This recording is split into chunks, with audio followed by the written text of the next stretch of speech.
All right, what's up, everybody? It's your boy Keefe, late night Keefe here with a Friday night live stream. We'll see who shows up.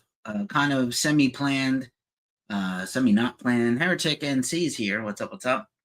I am pet sitting, so I'm not in the usual studio, but I have kind of my portable setup with me, and I thought I would jump on and do a review of some recent concerts I saw. I started getting back into this recently where I started to do some concerts again, going to a bit of a less clip of shows this year than I have in the past. Just not possible for me to go to all the shows and do all the things and give my best all the time. So I've been going to less shows, but I went to 3 in the last month. And I thought that, now would be a good time to come on and kind of talk about them and share them. So I'm not at home. I'm at my friend's house. Maybe my little orange cat buddy will show up and we'll have some Catterday hijinks, almost Catterday here on the West Coast, 11:30 at night in California, Northern California. Mark Anderson's here, or Sanderson. Sorry. What's up, pal?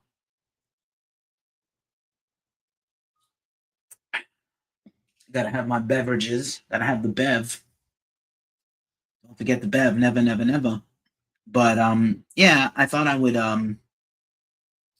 pop up in here and jump on this live. And the best experience for this is Facebook, YouTube, Twitch, Instagram, but I'm also hanging out on TikTok. I will answer your questions if you're participating. Feel free to give us a like and a subscribe if this is your first time here. We have been around. Ghost Cult is your one-stop shop for rock and metal news, interviews, concert and festival reviews all over the world. This is our 13th year. We turned 13 in a week and a half. I'm really stoked. We're going to roll out some fun things. Texas Metal Militia is here. What up, what up? So, yeah, I thought I would hop on, quickly run through the 3 shows that I saw recently, maybe drop some set list information. These tours are mostly ending this weekend, with a few exceptions. So I thought it was a good time. Some of these are getting reviewed on our website at ghostcultmag.com. Some I just went to for fun, but I'm really excited. It was good to get back to shows and enjoying myself here in the Bay Area. But we cover shows basically every week all over the world. We have been covering a bunch of music festivals. Static Affliction's here. Metal Dad is here. Thanks for passing by. Appreciate everybody and anybody who is tuning in and watching at this late hour. I'm visiting, so I'm not home, but I happen to have this Metallica shirt in my bag, in my suitcase. So I was like, all right, I guess the Metallica shirt it is for today. Late night Metallica shirt live stream. Of course, we have the horrible anniversary, almost 40 years of Cliff Burton dying in that terrible bus accident 39 years ago, September 27th. But maybe I'll jump on tomorrow and do a little talk about Cliff. But in the meantime, while I am here and I have some stuff going on, I thought again I would talk about these shows I've been seeing. I have seen some great ones. So I made as usual, a little deck to help. Unfortunately, y'all on TikTok cannot appreciate and see this slide deck that I made, but we'll benefit from having some guidance, a script, if you will. Just a reminder, we are giving away tickets, 5 pairs of tickets to see the Cult in Los Angeles in a very rare tour they're kicking off in about a week and a half with the Cult and Death Cult. So Death Cult was the post-punk new wave precursor to the hard rock, almost heavy metal of the Cult. So they're doing basically celebrating 40 years of both their bands. So Death Cult followed by the Cult together, as well as Failure has been added to that LA show and Patriarchy. So super killer, a whole bunch of great entertainment. If you're in striking distance of the show, LA or the West Coast, feel free to enter. William is here. What up, what up? GBR Huskers has also passed by. So yeah, maybe you can win tickets and go see the Cult. Ms. Red is here. What's up, Ms. Red?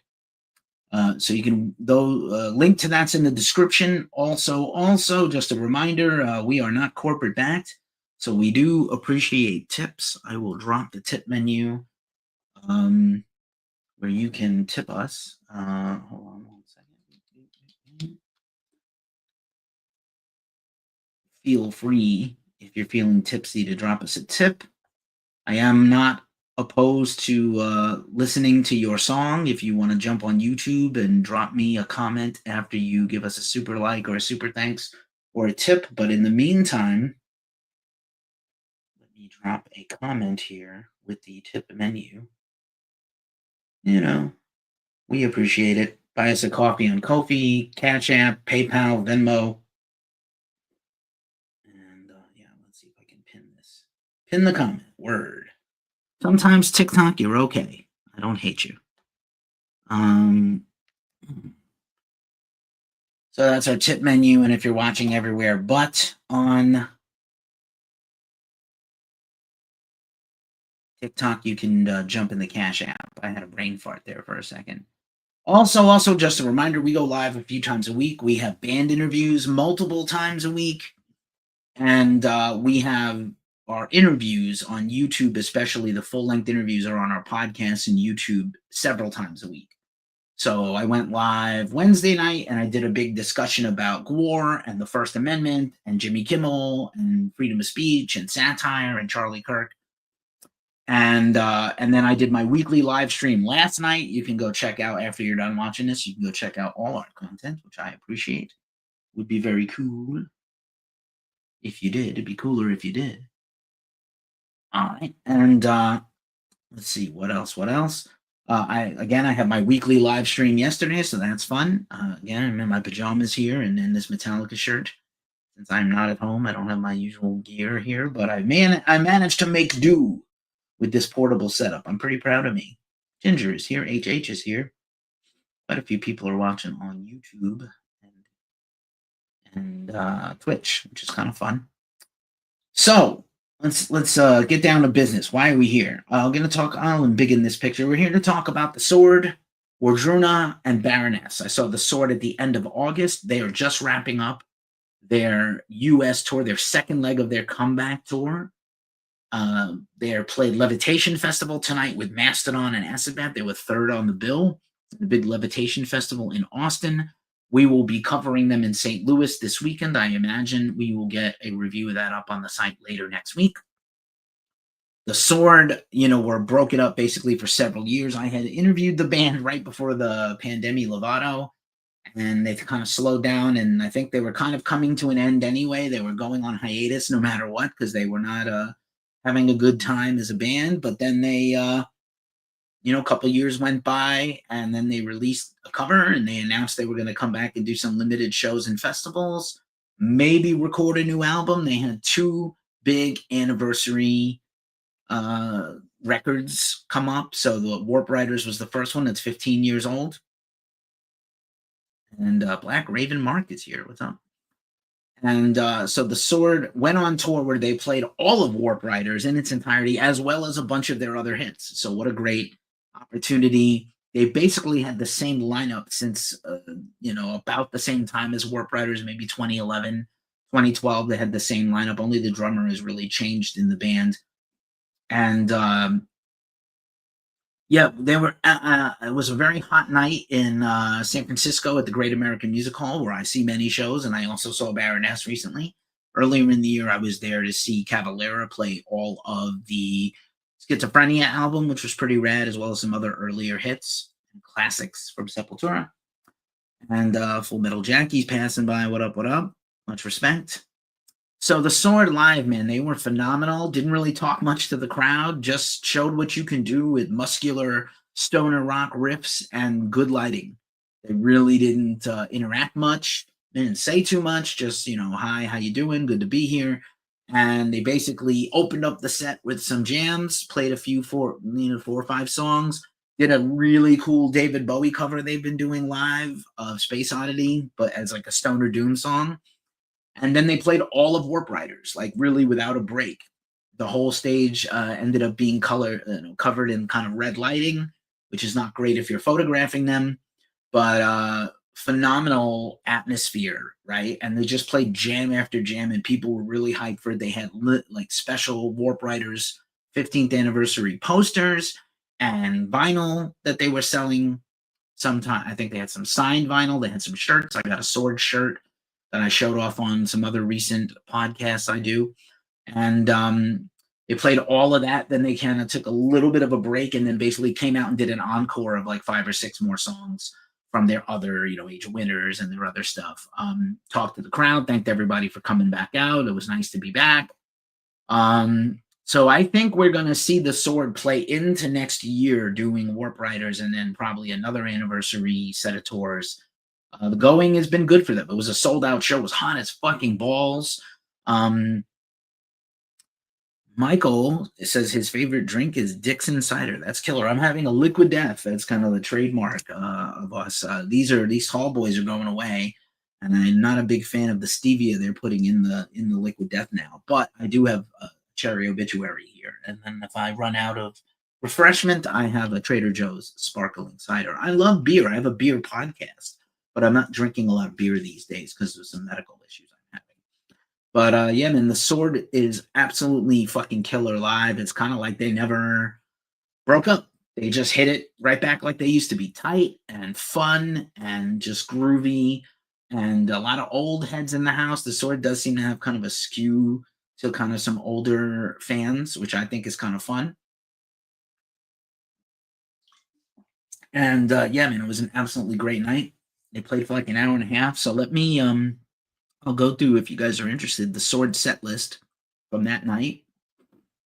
They came out with the Deltron 3030 song, "State of the Nation 3030" is what they came on to, the intro, the walkout music, like a wrestler or a fighter. Then, like I said, "How Heavy This Axe," "Cloak of Feathers," "Empty Temples," "High Country," which was really nice to hear, "Sea of Green," and then the Space Oddity Bowie cover, which was dope.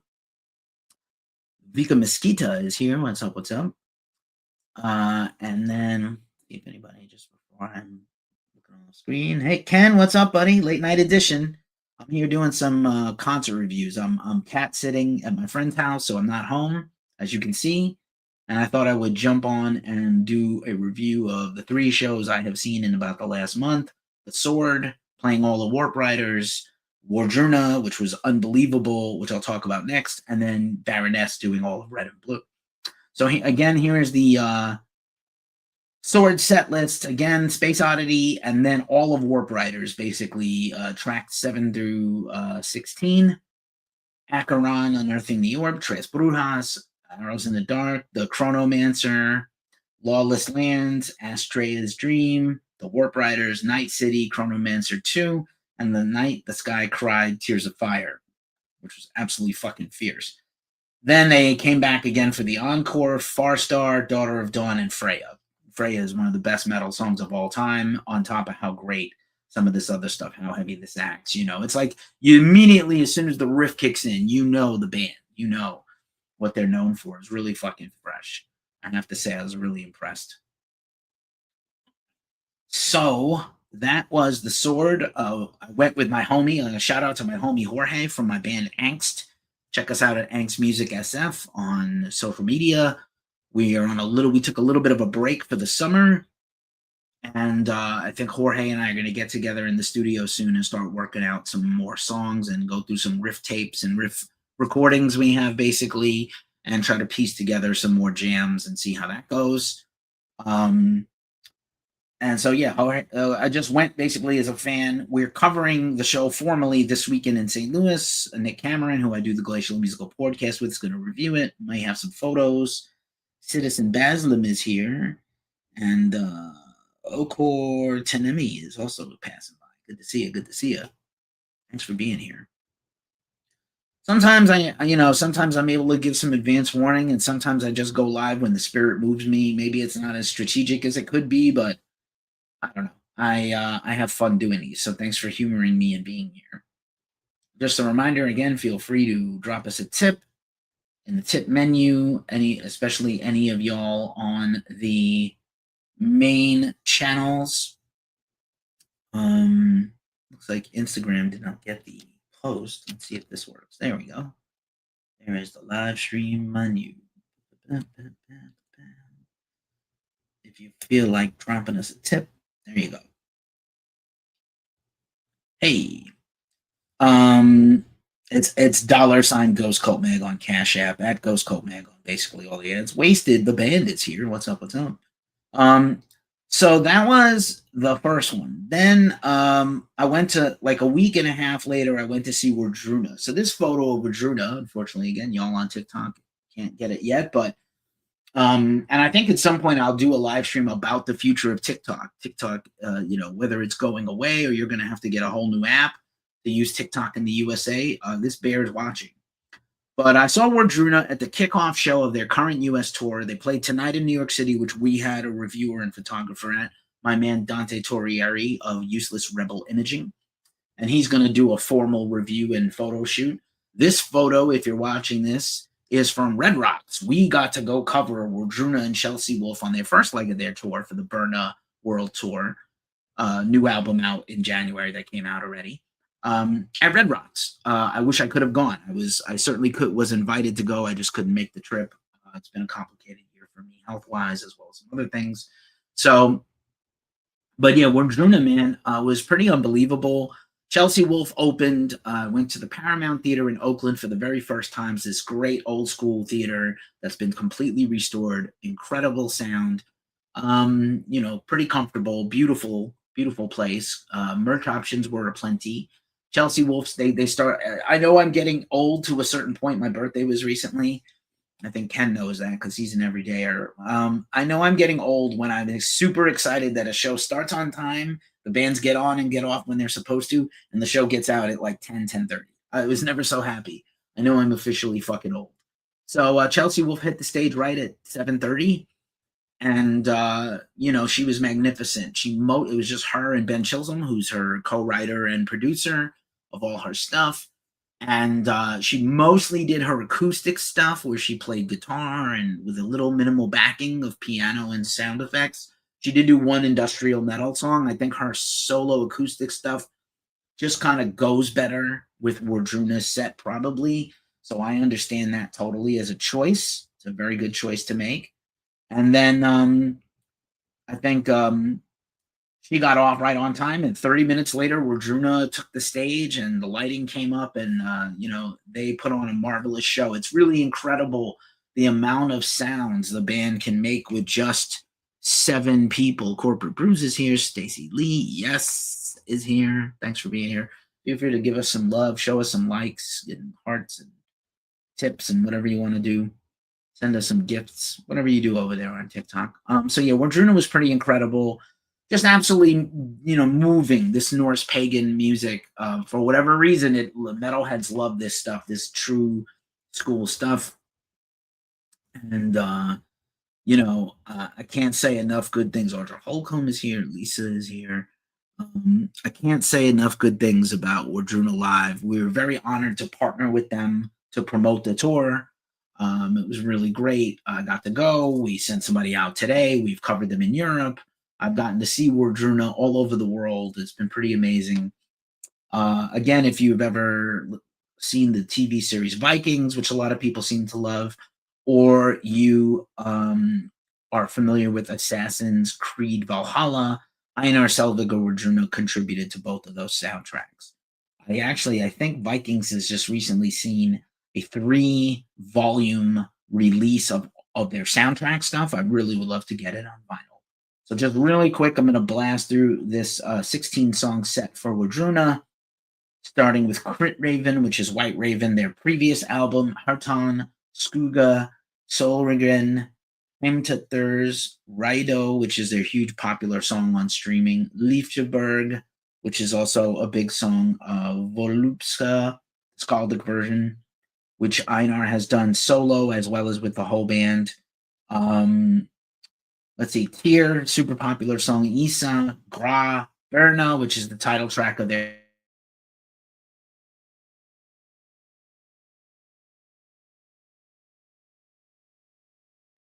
And again, I'm just super stoked when a show ends on time and I can get the fuck out of there and go home early because I'm getting old. I don't want to be out late anymore. But it was great. Show ended on time. Everybody was first class. The venue was wonderful. I just ran down the block, got on the BART train back home to San Francisco from Oakland, and I was home by like 11:15. It was amazing. Great, great job. I imagine Wardruna is going to be touring again all of next year. They might even come back to the States at some point. They did do 2 extensive U.S. tours here. So if you missed them, hold out hope that they will come back. But if you're in Europe, I imagine that they will hit all of the European cities next year, which will be fantastic. Pinky is here. Critters is here. Thanks for being here. I appreciate you. And that brings us finally to Baroness. So Baroness is, unashamedly, just as much as I love Wardruna and the Sword, Baroness is one of my favorite bands ever, like top 20 bands ever. And they have been on tour. That tour is winding down this weekend, and Baroness is playing all of Red and Blue.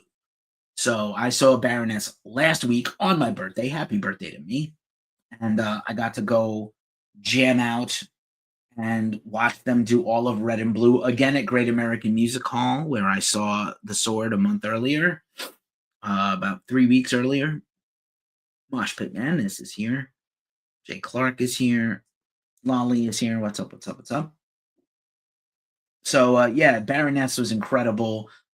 Weed Eater opened. They came out to the Golden Girls theme song. Thank you for being a friend. And then of course they just hit like the first note. Oh, Beat Rocker, long time no see. What up? What up? Good to see you. I'm just doing some late night catch ups on some concerts I've seen recently, and I'm on to the last one now, Baroness. But I hope you've been well, Volbeat Rocker. So Baroness, man, Weed Eater came out and just pummeled. It was actually almost like abusively loud. Even with my earplugs in, it was so loud.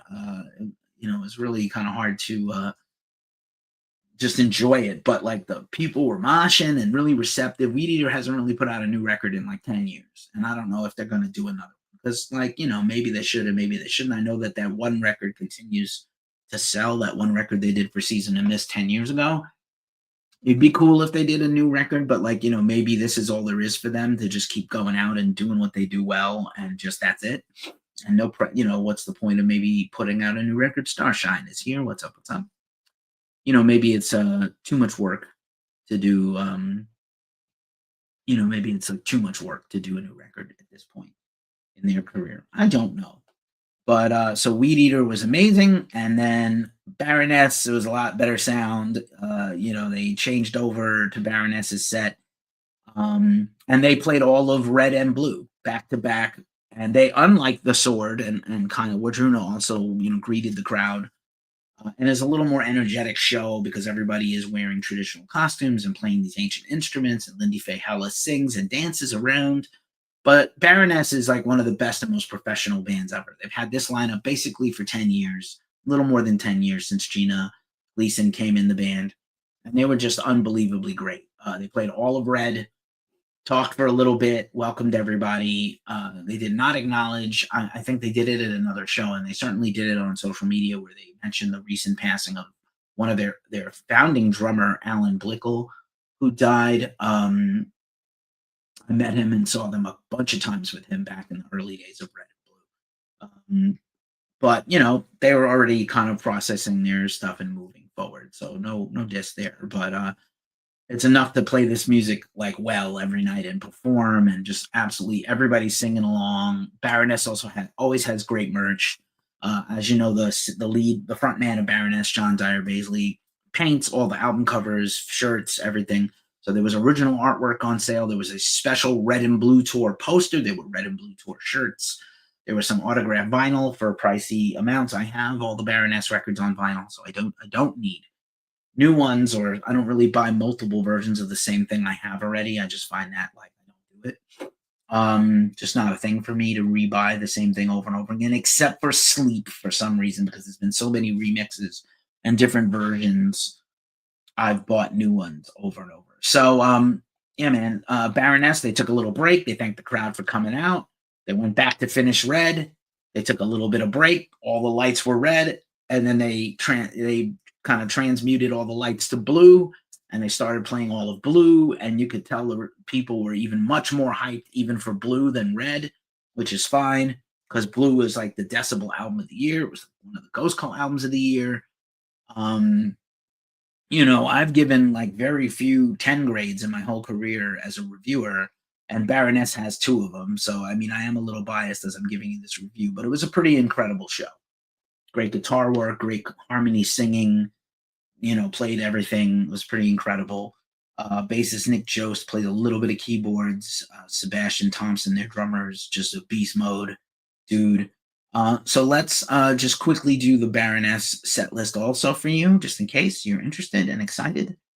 Obviously, starting with Red, Raison Pinion, The Birthing, Isaac. So these are huge songs in the Baroness catalog.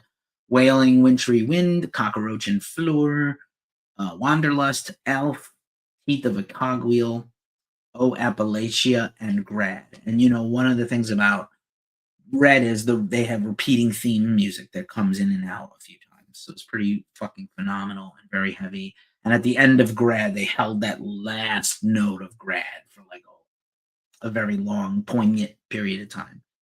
They took a brief break. It wasn't really like an encore, but they came out and they started with Bullhead Psalm and played all of Blue. So the Bullhead Psalm, The Sweetest Curse, Jake Leg, Steel That Sleeps the Eye, Swollen and Halo, OG Hymnal, A Horse Called Golgotha, which is their big rock and jam, O'er Hell and Hyde, War, Wisdom, and Rhyme, which also rules. Great fucking riff.